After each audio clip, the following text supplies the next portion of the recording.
On va revenir en ville avec vous, Anna Maria et Gilles. Alors, je ne sais plus dans quel ordre on a prévu les slides. Si on veut bien me mettre une slide, je ne sais plus si Ah, c'est Gilles, pardon.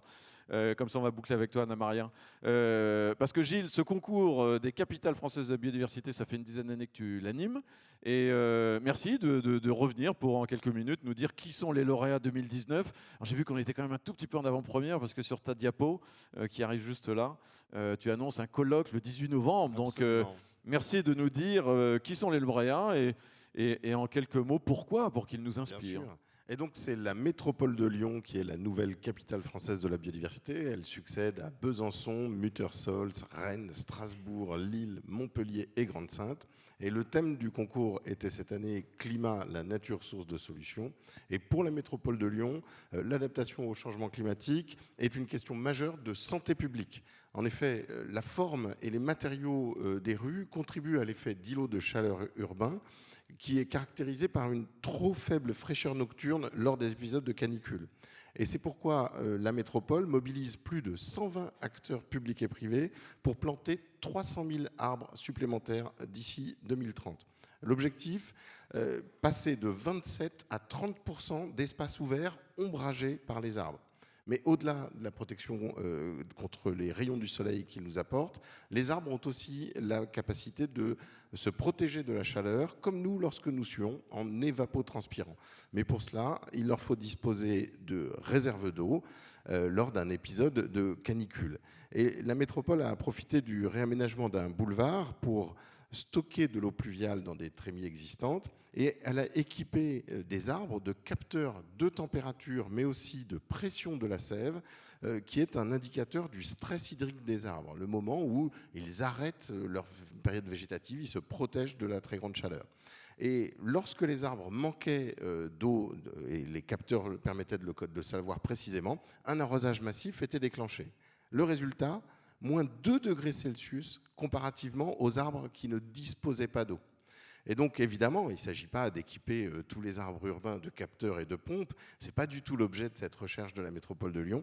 Mais c'est bien de comprendre comment nos aménagements urbains, nos plantations futures peuvent être pensées pour optimiser le service rendu par ces arbres. Alors, à Metz, qui est le lauréat de la catégorie des grandes villes, on travaille aussi avec les chercheurs, en l'occurrence du CEREMA, pour élaborer un outil d'aide à la décision sur ces plantations, fondé sur les services écosystémiques rendus par les arbres, modulés selon l'essence.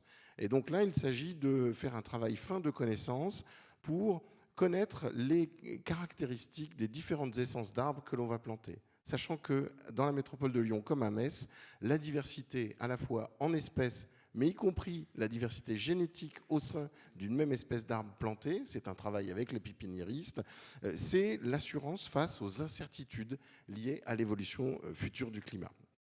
Troisième exemple, la communauté d'agglo Maubeuge-Val de Sambre a été désignée, elle, meilleure intercommunalité, notamment pour son action de lutte contre l'érosion des sols agricoles. Les coulées de boue provoquées par les fortes pluies sont à la fois un risque majeur pour les biens et les personnes, mais c'est aussi une perte de fertilité des sols et donc un enjeu pour la production alimentaire future. En replantant des haies et des bandes enherbées avec les exploitants agricoles, on peut résoudre ces problèmes tout en apportant le gîte et le couvert à une faune auxiliaire qui est utile pour les cultures, notamment les insectes pollinisateurs sauvages. On parle là d'infrastructures agroécologiques, comme on parlerait d'infrastructures routières ou énergétiques. Est-ce que j'arrive à avoir la suivante ? Voilà, pardon. Autre phénomène d'érosion, celle du littoral. Et ici, c'est Saint-Paul de la Réunion qui est le prix coup de cœur du jury. L'élévation du niveau de la mer, la fragilisation de la barrière du corail et l'augmentation du risque de houle cyclonique se conjuguent à la Réunion, mais aussi dans les autres territoires d'outre-mer, et menacent sérieusement les habitations et l'ensemble des activités humaines à l'avenir. Or, les arbres exotiques, ici ce sont des philao qui ont été plantés il y a de très nombreuses années sur la plage, notamment pour, là aussi, l'ombre qu'ils apportent, eh bien, il se trouve qu'ils ont un effet pervers sur la dynamique de la plage.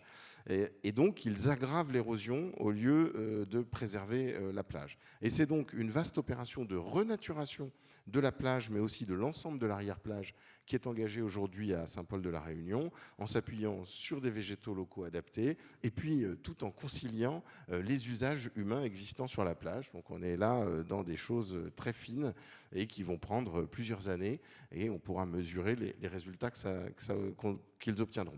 Enfin, à Saint-Lunaire, en Bretagne, petite ville, meilleure petite ville pour la biodiversité 2019. On privilégie désormais la flore spontanée, avec par exemple des zones fauchées seulement tous les 3 ans, pour laisser les plantes effectuer l'ensemble de leur cycle de vie, y compris les plantes qui fleurissent seulement tous les 2 ans.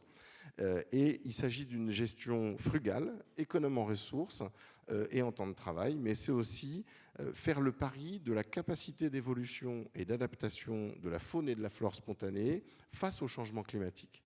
Et c'est un bon exemple du fait que parfois, la meilleure gestion, c'est de ne pas gérer. Voilà. Waouh! Merci beaucoup, Gilles Lecuir, pour ces explications et ce panorama à la fois réjouissant et divers. C'est formidable. La dynamique de la biodiversité en ville, la nature en ville, l'enjeu de la ville résiliente, c'est un enjeu crucial, évidemment, pour nous, pauvres humains qui allons bientôt représenter être 60% à vivre dans ces grands écosystèmes urbains.